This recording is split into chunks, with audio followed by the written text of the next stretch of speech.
This is the Good Neighbor Podcast, the place where local businesses and neighbors come together. Here's your host, Mike Murphy. Thank you, Charlie. Yes, I am Mike Murphy, host of the Good Neighbor Podcast. We're a podcast based here in Northern Kentucky, and I interview local business owners and influencers to let you know them as people and not just logos on a business card, side of a truck, or a shirt. And the business owner I have with me today is a guy named Craig Blevins. Craig lives in Burlington, and he recently opened a new business, and I want to make sure he gets a chance to tell everybody exactly what he's doing. The name of the business is DumpStor. Is that correct? Yes, DumpStor of Cincinnati. All right. So, Craig, say hi to everybody and tell us what is DumpStor? Hello, everybody. Thanks, Mike, for having me on. DumpStor is a dumpster rental company. So basically, I describe it as I'm the lazy junk guy. I'll drop a dumpster off at your house. You fill it up with whatever you need. I come pick it up within 10 days or whenever you want me to pick it up. So real easy business model, and just kind of got into it by chance, which we can get into later. But happy to be a part of it. And I'm learning a lot about trash. Well, it's a business that I've used in the past. Because, I mean, not your business specifically, you just started yours, but when I moved out of my last house into this one when we built, suddenly I realized that my basement was just filled with things that I had no idea what to do with it. And I identified most of it as trash, things that I had accumulated. I wasn't going to move it. I didn't need it, but I didn't know what to do with it. So I had a dumpster rolled off in my driveway. And over the course of 2 or 3 days, I, by myself, just soldiered through it, man. And I cleaned out my basement and threw it in that dumpster. And it was so nice to have somebody just show up and roll it away. Is that kind of the experience that people can have when they work with you? Yeah, I mean, I do commercial, I do residential. So just as you described, by the way, Mike, Seinfeld describes your basement as the first degree of knowing that you have junk. It goes to the basement first. So, You're not the only one, but I do residential commercial. So seeking contacts with restoration companies, fence people put fences in, remodelers, things of that nature. But I kind of specialize in both. There's not really a job I'll turn down unless it's too big for one of my dumpsters. I have two sizes of dumpsters, 20 yard and 12 yard. So residential and just small commercial, kind of my specialty. Okay.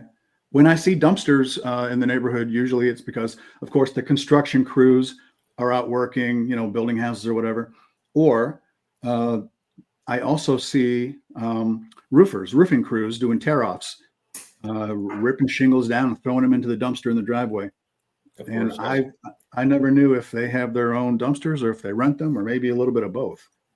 Yeah, typically a lot of contractors do not have dumpsters. Number one, they're hard to store. You gotta have a place to store them. And it's just one less thing they have to worry about because, the rates I charge or, a lot of people charge. It's just more conducive for them to get their business done fast and one less thing they have to do. Mm-hmm. So that's kind of where I like to sell the businesses. Like, hey, let me do this for you. You call me, one call, I'll take care of everything else. So yeah, you're exactly right. Okay. So your industry touches a lot of other industries. Correct. And I imagine mostly the trades, it would seem. So people listening to this podcast, they may need your services or they know somebody that does need your services. And I think the depth and breadth of your target audience, I guess, then if there is such a thing, is much wider than I assumed. Yes. So as you have learned this business since you're relatively new to it, has there been anything that surprised you about this business?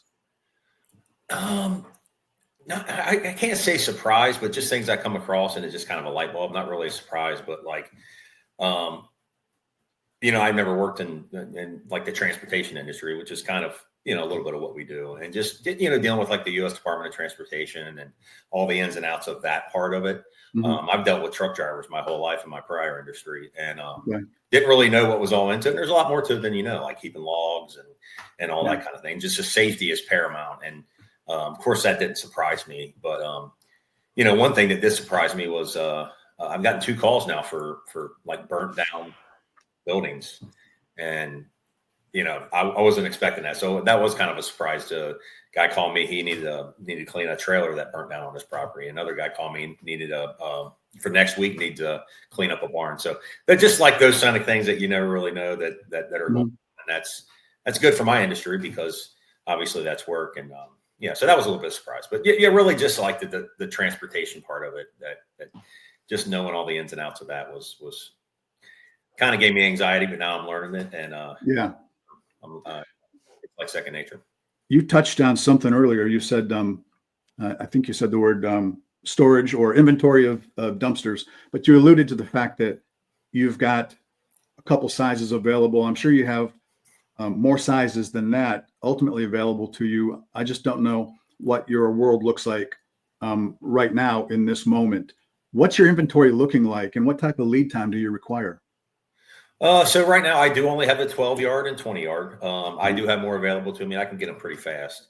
Right now I have about, I started with 30. I've got about 24 in my lot right now. Cause a lot of those I dump and return, things that they don't come back to the yard right away. So, and like I said earlier, this is my second week in business and it's going pretty good. Looking to have that yard empty, in probably a month or two. And, actually, I'll probably have to order more at that point. But right now, it's just kind of a wait and see, like how the business is going to ebb and flow. I've noticed, it's kind of feast or famine. I think it's like, I've dealt with that in other businesses too. It's like, when it's busy, it's busy. When it's dead, it's dead. And you got to find things. And certainly there's plenty of things that keep me busy when I'm not delivering dumpsters, marketing, things of that nature. Yeah. So you're wearing many hats, I assume. Yes. All right. Well, if you have sort of a hit list, a punch list of, I'd say, community partners that you'd like to get connected with, who would they be? What's on your wish list in terms of setting up relationships with other professionals in the community that could help you move your business forward? Yeah, certainly. I mentioned them before. Restoration companies are a very big part of my niche because they do like the less industrial, right? Like, 20-yard dumpsters, 12-yard dumpsters. So, most dumpsters you see out there, if you're just a layperson, you see a dumpster on a big construction site, that's probably like a 40-yard dumpster. That's not where I specialize. Where I specialize is like I said, restoration companies. Actually, I dropped a card off at the cottage up here on US 42 the other day. He needs dumpsters at time to get rid of his existing structures. Okay. In order to put his new structures up. So I'm really just creating relationships with restoration companies at this point, flooring companies, roofing companies, which honestly, when, I didn't know this either, kind of surprised, I guess, going back to your last question, is a lot of restoration companies do roofing. Probably 80% of the jobs you see people doing roofing, that's done through a restoration company as a contractor. So that's a big part of my business. And I've already partnered with one in the area. First Call Restoration Services. I got with them and they were gracious enough to give me a contract. So just trying to get those off the ground and get steady work is what, I need to get the work that, the way I put it, the work that covers the bills. And then I can go out and find all that, cherry on top work as of right now. That's kind of the stage I'm in right now. So since you are wearing all those hats, are you literally the one that's out delivering the dumpsters, dropping them off and picking them up? Yeah, that's a good question. I was actually talking to a client this morning and he was asking me the same thing. And I was like, yeah, but in my mind, I have to do that because I want to know the ins and outs of every part of the business before I hire a driver. That way there's no circumstance I've been in, they can't really get one over on me. I know what's going on. So that is it's kind of a discovery stage for me in the next couple of months, just learning the business.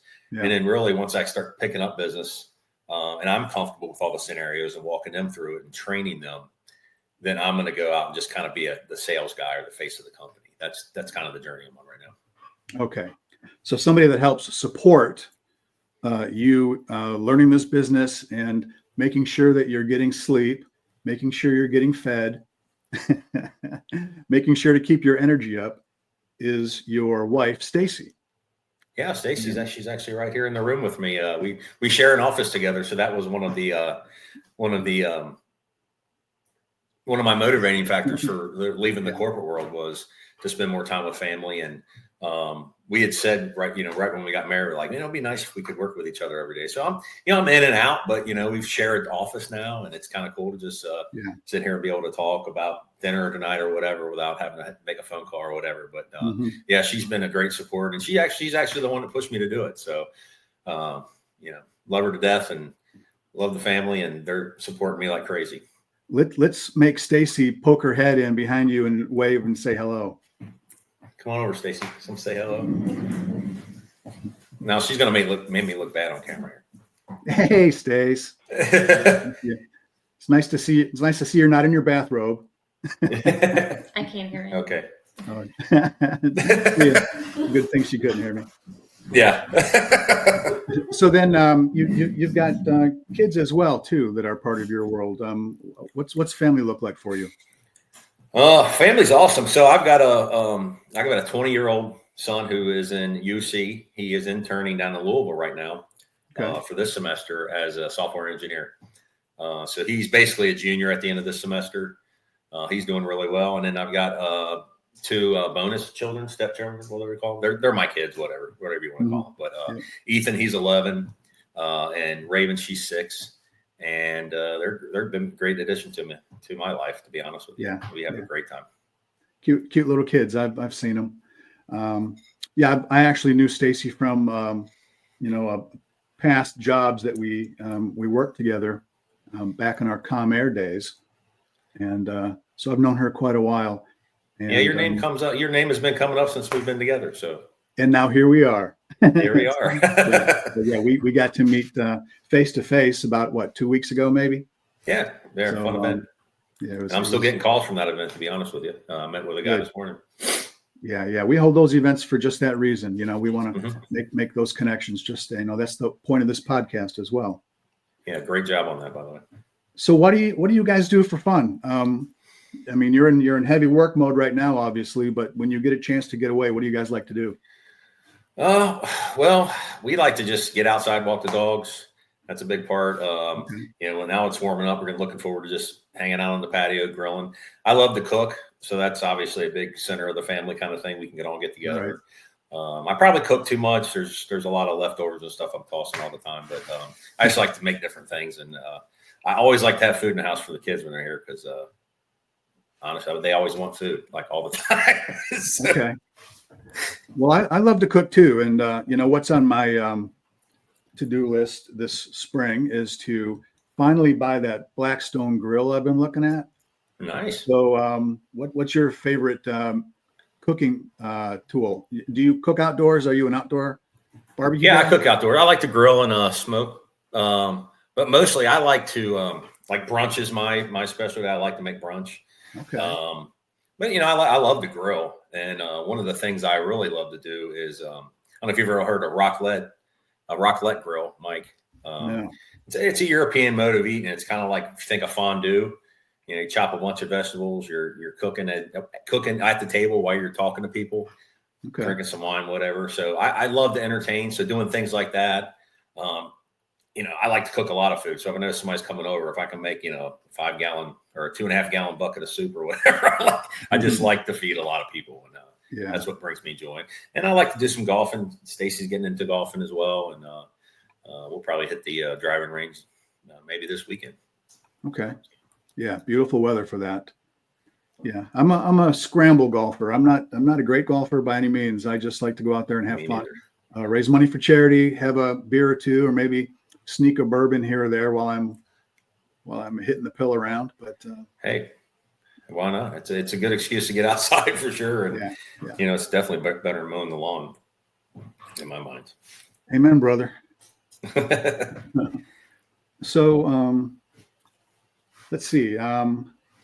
If somebody wants to reach you, well, first of all, there's one thing we haven't talked about yet that I had in my notes that I thought was a pretty unique thing. You may or may not have access to it right now, but it's that it's the DumpStor Pro, and that's got the locking storage. because when I saw that, it's kind of it's a dumpster and it's got locking storage, like a little walk-in shed for contractors to lock up their tools and things like that. Is that correct? Yeah, When I it's saw that, pretty cool thing. I thought that was genius. So I'm DumpStor of Cincinnati, so the company's name is DumpStor. It's out of Virginia, and I just met these guys through a broker by happenstance and started talking to them when I met them. And that was one thing that intrigued me too, is they had it's a 12-yard dumpster, and it's got like basically, like you said, a storage shed on it. Now I don't have any of those right now. Those are kind of I mentioned the first 3 months. That'd be like when I get into full selling mode, when I want to get out and I'll probably wind up working with a contractor like, hey, try this thing for me for a month. Let me know how it works. Things of that nature. I haven't gotten along those kind of conversations yet because I'm trying to build volume, but that will be a selling point for me down the road. Is hey, if you're on a job site, you don't need to carry your tools back and forth to the job site for 5 days. Just lock them up in here; they'll be safe. And yeah, that's a really good selling point. And it will be more of an emphasis for me down the road. But yeah, that's a patented thing for them. It's called the DumpStor Pro. DumpStor Pro. Yeah, I saw that, and I thought that was so unique because how many times have we seen on social media contractors posting, "Hey man, somebody ripped off my tools last night. I got 3 saws missing," and whatever. And it's always infuriating to see that people are out there doing that. And this DumpStor Pro kind of addresses that need, and I thought that was something that is going to get a lot of attention once you're able to provide that. So, don't know when that is exactly. But, when I find my client that, and like I said, I like the wheel and deal. So someone wants to give it a try, I can do some testimonials. I can have that thing down here in 2 weeks. Okay. So I can get dumpsters and trucks pretty fast. Well, maybe we can make that happen for you. Cool. So DumpStor Cincinnati, that's, I'm sure it comes with maybe a territory. What is that? What's your service area? Yeah, so I have a pretty large service area compared to a lot of the franchisees. I have all of Cincinnati, which is basically Hamilton County, Claremont County in Ohio. And then I have Boone, Kenton, and Campbell in Kentucky.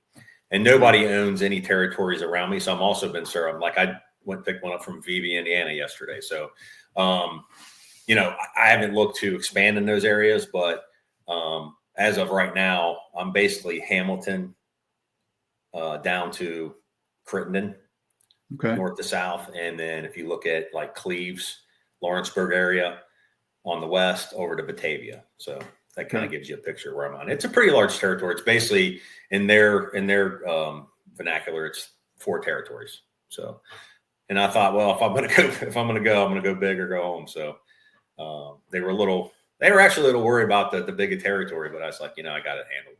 And once things start moving along, we can adjust to the size of the market. What's the typical contract length? 3-4 days, or is it a day or two? What's it look like? Well, that's one thing that I really wanted to put an emphasis on was the length, because one thing I don't want to do is break trust with customers, right? So when we were talking over pricing, I wanted to go a little bit longer than most. So I give a 10-day rental, which is pretty good when you look at the market. And usually most people, I don't have to charge people over just for a day, especially when I know in the back of my mind I've got plenty of dumpsters out here. So that was kind of my thought, to give value. You never want to be, just the lowest in the market or anything. Like, you want to add value for your customers and know that they're going to get not only a dumpster, but a dumpster for the length of time they need it. Yeah. And also, when you have one of my dumpsters in your driveway, it's going to look good. I take care of them. They're a nice color green. And, that's one thing we stand for at DumpStor is clean, fast, reliable service. Well, I'm glad you mentioned that, because when I go to your website, of course, they look beautiful on the website. They're supposed to. But in real life, what do they really look like? I've seen some ugly dumpsters, let's face it. Yes. And who wants that in their driveway for too long? So you bring exactly, and that's kind of my niche, when you go play with the big boys and industrial kind of trash hauling. My niche is, hey, like I said, residential. Most of my dumpsters are going to be sitting where they're visible, and in my mind, if they're going to be sitting where they're visible, they need to be a reflection of how I run my business. Clean, fast, reliable, and you just don't. And I'm not banging on the industry. It just kind of is what it is, right? For years, we've only had, two reputable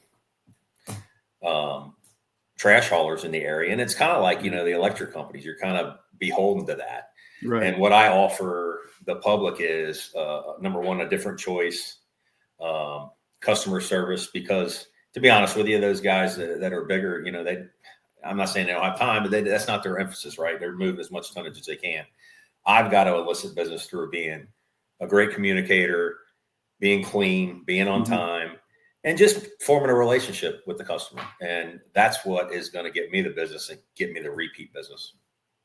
So if somebody wants to learn more about your services, see the depth and breadth of your offerings, see some pretty pictures of some beautiful green dumpsters, do you have a website they can go to? Yeah, honestly, just go to DumpStor.com. Easy to navigate the area, Cincinnati. Also, you can call 513-928-3867, and that 3867 is dump, D-U-M-P. Okay. Play on that word. So pretty easy. I'm also on Facebook, DumpStor Cincinnati. Search on Facebook, LinkedIn, Craig Blevins, and then my page is managed under that. Okay. So yeah, lots of ways to see me. There's also a company called Hometown Dumpsters. You can go on there and rent through a third party and see what I have to offer as well. Okay. Well, when I post this to the podcast website, I'll make sure that it's posted correctly. But I just want to make sure while we're talking, anyone listening to this, when they hear dumpstor.com, I want to make sure they understand it's DumpStor. Correct. Yeah, there's no E on the end of store. And that's the play on the DumpStor Pro. Yeah. No, it's funny, but I have no skin in this game at all, really. But I saw that DumpStor Pro, and I'm like excited. I'm like, dang, I want in on that, man. It's a great idea. So, well, I'm excited if you need extra storage out in your backyard, then maybe you can put a liner in, put a swimming pool in it, and then keep your floats in the top part. I'm open to a lot of You ideas. probably already have a pool, don't you? I don't. And that's by design, because I don't want to knock on pools, but I'm telling you, pools can be expensive. Oh, I understand. My neighbors have pools. That's all I need.